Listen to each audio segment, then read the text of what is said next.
I've got a nice, fairly difficult but elementary algebra problem to show you guys today. And it comes from the Wahascom County problem book. So I'll leave a link about this book in the description. Our goal is to find all real solutions to the following 10th degree polynomial. So we have x to the 10 minus x to the 8 plus 8x to the 6th minus 24x to the 4th plus 32x squared minus 48 equals 0. And in general, if you've got a polynomial that is larger than really degree 3 or 4, it's pretty hard to find the roots unless there's some sort of trick. In fact, it's a very famous result that there is no closed form for solutions to quintic and higher equations.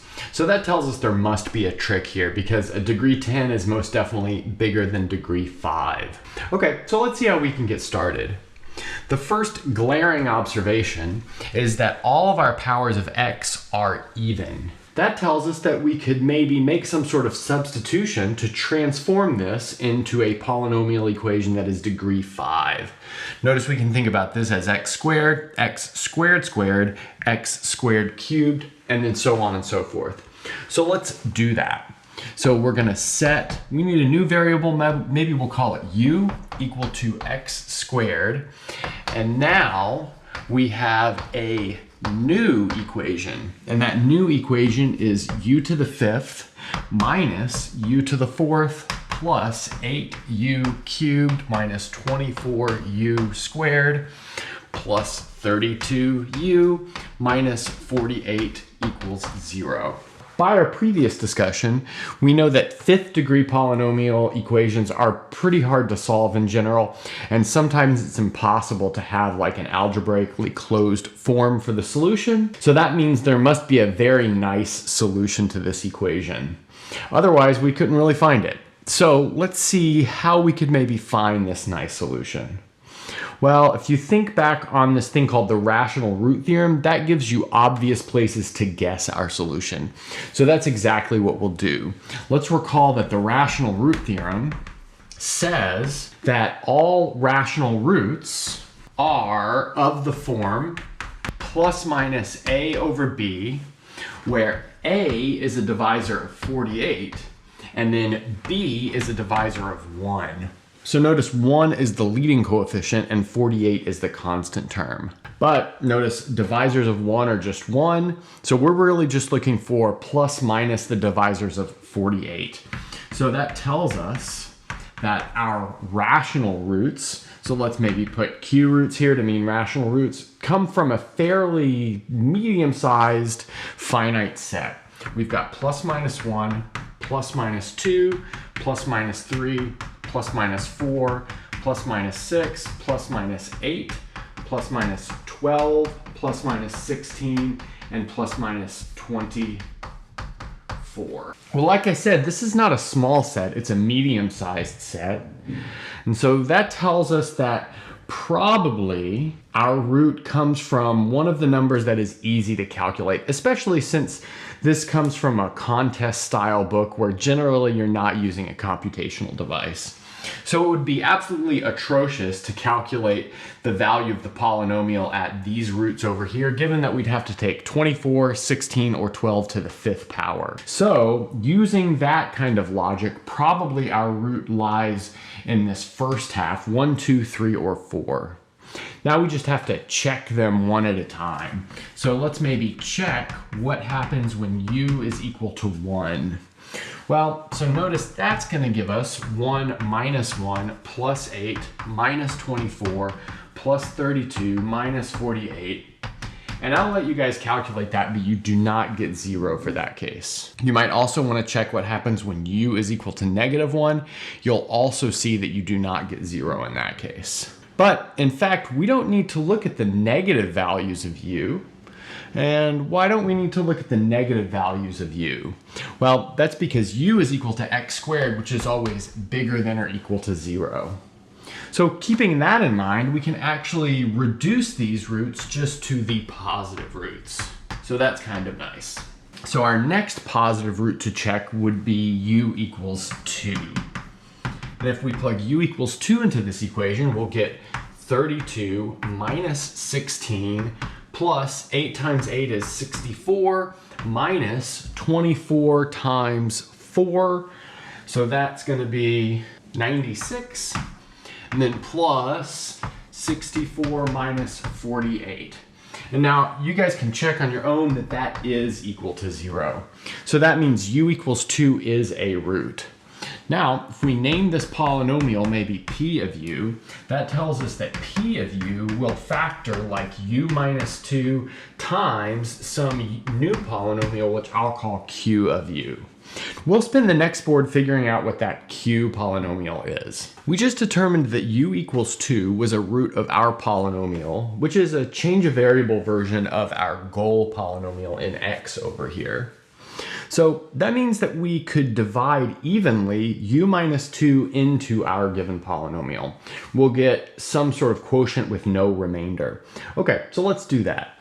We need to first figure out what monomial to multiply to u to achieve u to the 5th. That's kind of obviously u to the 4th. So we'll have u to the 5th minus 2u to the 4th. We group those and subtract. That's going to leave us with, let's see, minus u to the 4th minus a negative u to the 4th. That's a positive u to the 4th. We can bring this 8u cubed down and then repeat the process. So let's see, we'll need to figure out how to achieve u to the 4th. That'll be with a positive u cubed. Now we have u to the 4th minus 2u cubed. We need to subtract all of this, leaving us with 10u cubed. Bring this 24u squared down and then repeat the process. So to achieve 10u cubed, we need to multiply by 10u squared. So let's do that, plus 10u squared. So that's going to give us 10u cubed here minus 20u squared. Again, grouping and subtracting will leave us with negative 4u squared. To achieve negative 4u squared, we'll do minus 4u up here.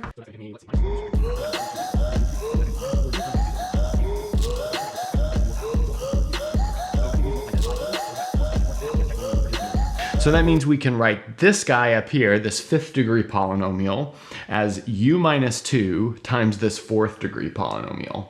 Okay, so let's maybe summarize that on the board. Where are we so far? We made a change of variables u equals x squared to change this into a 5th degree polynomial. We figured out that u equals 2 was a root of this 5th degree polynomial. We factored it out into the linear term and then a quartic term, a degree 4 term. And now we want to either find some more real roots of this or prove that there are no more real roots. And then let's recall that in our setup, u is always bigger than or equal to 0. That's because u is playing the role of x squared, where if x is a real number, then x squared is always bigger than or equal to 0. So looking into this, the intuition is that there are no more real roots. That's because we've got one lone negative coefficient and a bunch of other positive coefficients which are larger. So those positive coefficients should dominate the negative coefficient, meaning this guy is always strictly bigger than 0 if u is bigger than or equal to 0. But we need to show that carefully. So let's see maybe how we could do that. I'm going to take some groupings here.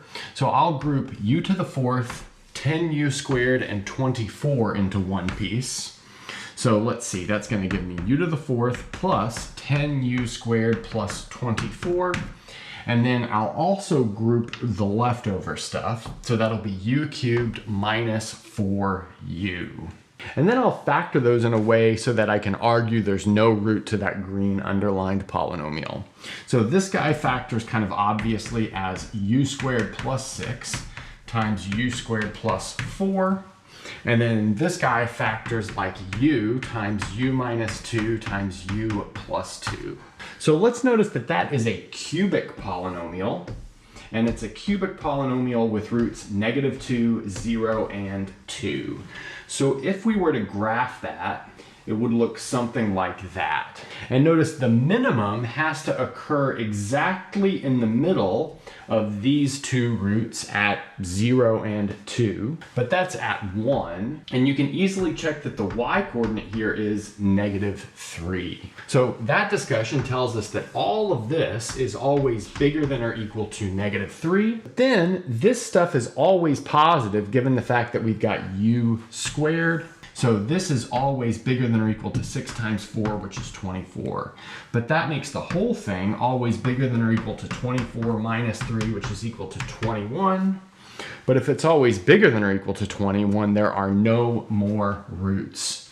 So that means our only root is when u, which is equal to x squared, is equal to 2, which tells us that x equals plus minus the square root of 2. And that's a good place to stop.